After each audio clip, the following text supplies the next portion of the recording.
नमस्कार दोस्तों, अम्बाला कवरेज में आपका स्वागत है।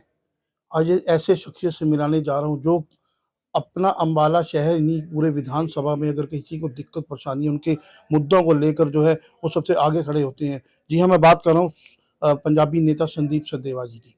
कल भी वो जाके निगम कमिश्नर से मिले थे कि जो पानी की निकासी का प्रबंध है वो अम्बाला में अभी जो सुचारू रूप से नहीं हो रहा, उसको जल्द से जल्द जो है ठीक किया जाए। उसको लेकर बातचीत करने के लिए मेरे साथ संदीप सचदेवा जी मौजूद हैं, उनसे बातचीत करें। सचदेवा जी, स्वागत करता हूँ सबसे अम्बाला कवरेज में। बहुत बहुत धन्यवाद निखिल जी। और अम्बाला कवरेज का जो जनता के मुद्दों को निर्भीकता से और स्पष्टता से उठाता है, आपका बहुत बहुत धन्यवाद। सर, कल आप नगर निगम कमिश्नर को मिले थे अम्बाला में, जो पानी की निकासी को लेकर जो है, जो पानी की निकासी का जो मुद्दा है सबसे ज्यादा है, उसको लेकर कल निगम कमिश्नर से मिले, क्या बातचीत हुई और क्या उन्होंने कहा?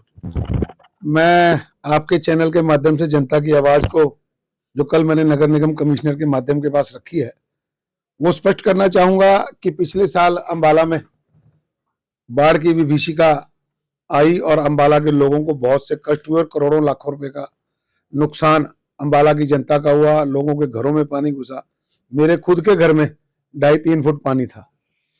तो पिछले साल जो बरसात के दिनों में व्यवस्थाएं थी वो अपनी सच्चाई खुद बयान करती हैं, मैं उन विषयों को दोबारा से नहीं छेड़ना चाहता।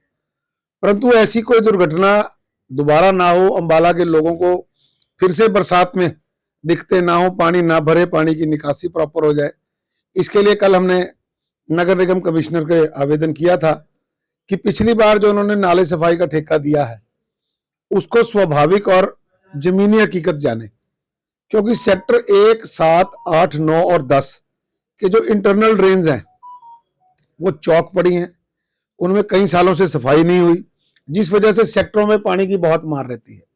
इसी प्रकार शहर के अंदरूनी इलाकों के जो नाले पानी को लेकर बाहर मेन नालों तक आते हैं वो भी बंद पड़े हैं और उनकी सफाइयां नहीं हुई हैं, जिस वजह से जो बाहर के हम कुछ मेन नालों की अगर सफाई कराते भी हैं तो शहर के अंदरूनी भागों में सेक्टरों में पानी खड़ा रहता है और जिससे लोगों का नुकसान होता है।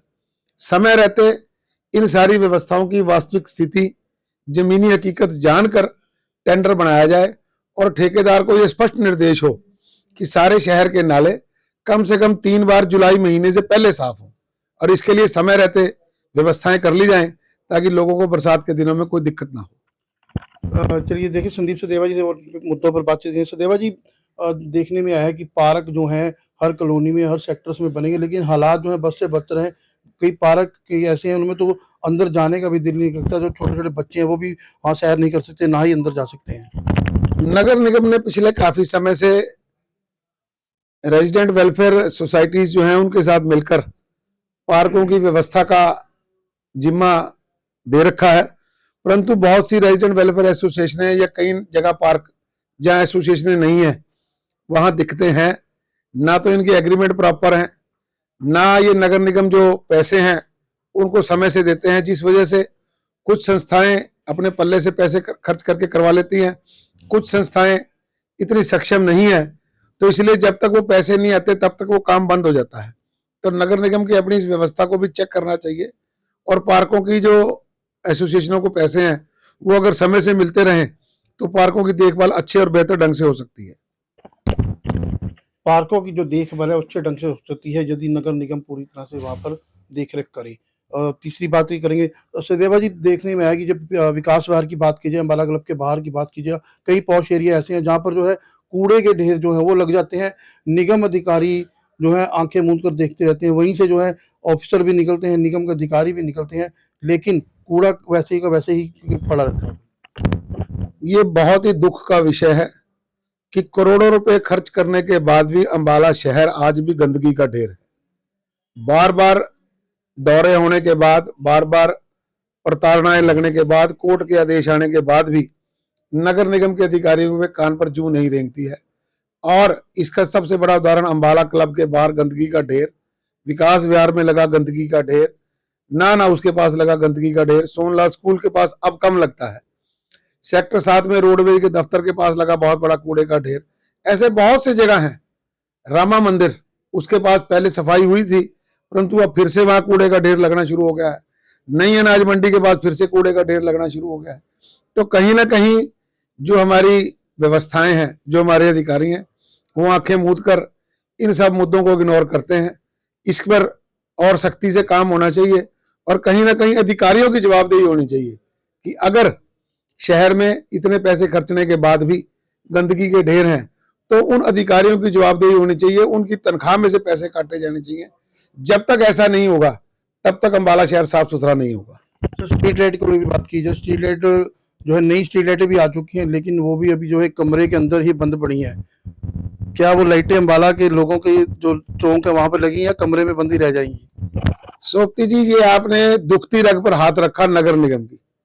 नगर निगम के अधिकारियों के पास सबसे ज्यादा मलाई खाने का जो धंधा है वो है स्ट्रीट लाइट। जो मुझे जानकारी है उसके मुताबिक अम्बाला शहर की स्ट्रीट लाइटों की रिपेयर का 8 लाख रुपए का ठेका ठेकेदार को दिया जाता है और जहां तक मेरी जानकारी है वो शायद 8,000 रुपये महीना भी नहीं खर्चता। तो वो सारे के सारे 8 लाख रुपए अधिकारी, कर्मचारी या जो लोग इसमें शामिल हैं वो आपस में बांटकर बंदर बांट कर रहे हैं और अम्बाला शहर की जनता को भगवान भरोसे छोड़ा हुआ है।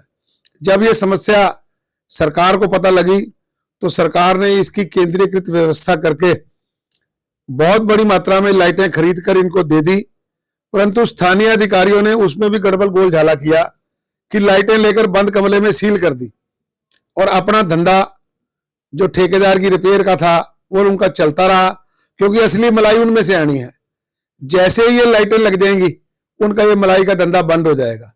परंतु मेरे जैसे जागरूक नागरिकों ने और कुछ पार्षद साथियों ने जब हल्ला डाला और मजबूर किया तो अब मुझे जानकारी मिली है कि हर वार्ड में 200-200 लाइटें लगाने का काम शुरू हो चुका है और बहुत जल्द हजारों लाइटों में से सैकड़ों लाइटें शहर के वार्डों में लगेंगी और उससे अम्बाला की जनता को कुछ राहत मिलेगी और जो नगर निगम में स्ट्रीट लाइट के नाम पर भ्रष्टाचार है उस पर शायद अंकुश लगे। सर, आवारा जानवरों के लिए भी देखा है कि कई बार जो टेंडर निकाले जाते हैं लेकिन आवारा जानवर जो है कहीं ना दुर्घटना का कारण बनते हैं।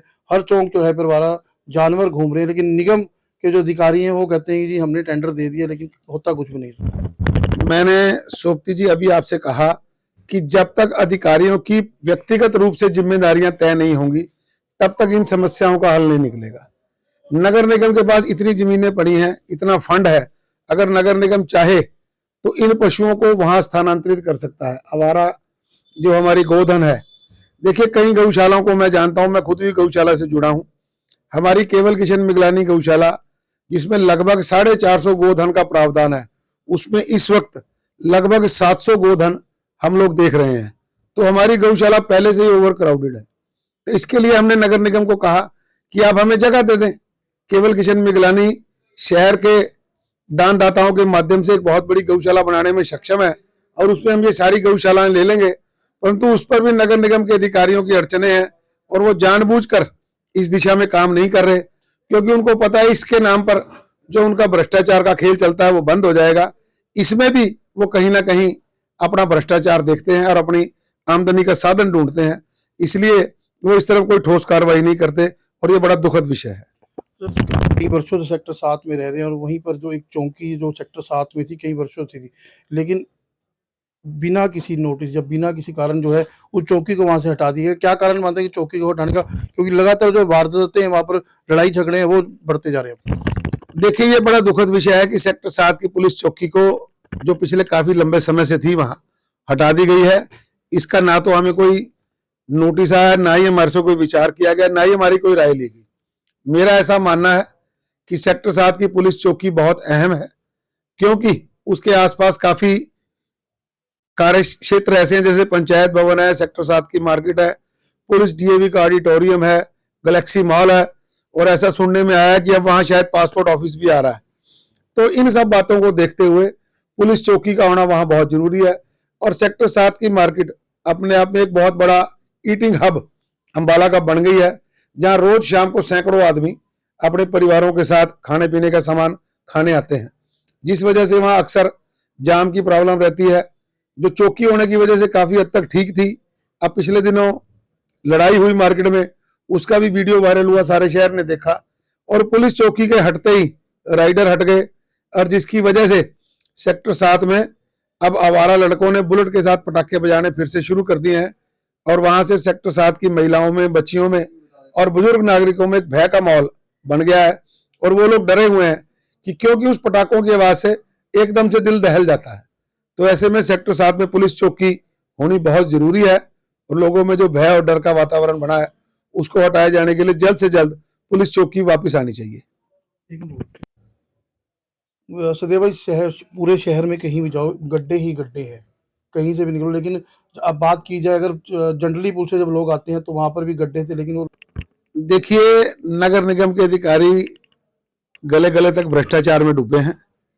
उन्होंने 10-10 लाख रुपए के पैच वर्क का काम करवाया, परंतु वो पैच वर्क कहाँ हुआ, कैसे हुआ, किसी को नहीं पता लगा। अगर आप जंडली चौक से लेकर पॉलिटेक्निक चौक तक, बेटी बचाओ बेटी चौक तक आए तो सड़कों के दोनों तरफ बड़े बड़े खड्डे हैं और उनके साथ लगती जो कॉलोनियां हैं, Prem Nagar, Vijay Nagar, sector 7, model town, विकास विहार और अंदर जितनी भी कॉलोनियां हैं उन सब में भी बहुत बड़े बड़े खड्डे हैं। सड़कें टूट चुकी हैं। उन सड़कों को पैच वर्क करने के लिए जो रिपेयर का फंड दिया गया था वो कागजों में ही कहीं लग के समाप्त हो गया, असल में जमीनी हकीकत पे कहीं नहीं है। तो ये खड्डे ना भरना अपने आप में नगर निगम के भ्रष्टाचार की कहानी को इंगित करता है और इस विषय में हम सब लोग सरकार के तौर पर भी चिंतित हैं कि बार बार संज्ञान में लाने के बाद भी, अधिकारियों को चेताने के बाद भी अधिकारी अनसुनी कर रहे हैं। तो कहीं ना कहीं इन अधिकारियों पर नकेल कसी जानी बहुत जरूरी है। चलिए, जो निगम के अधिकारी हैं उन पर जो है नकेल कसी जानी बहुत जरूरी है, ये कहना है पंजाबी नेता संदीप सदेवा जी का। क्या क्या उन्होंने बोला और किन किन मुद्दों पर उनसे हमारी बातचीत हुई है, इस खबर को आप ज़्यादा से ज़्यादा शेयर करते रहिए। नया अपडेट लेके मैं निखिल चौधरी अपनी सहयोगी मोनिका के साथ जल्द हाजिर हूँ। आपका बहुत बहुत धन्यवाद।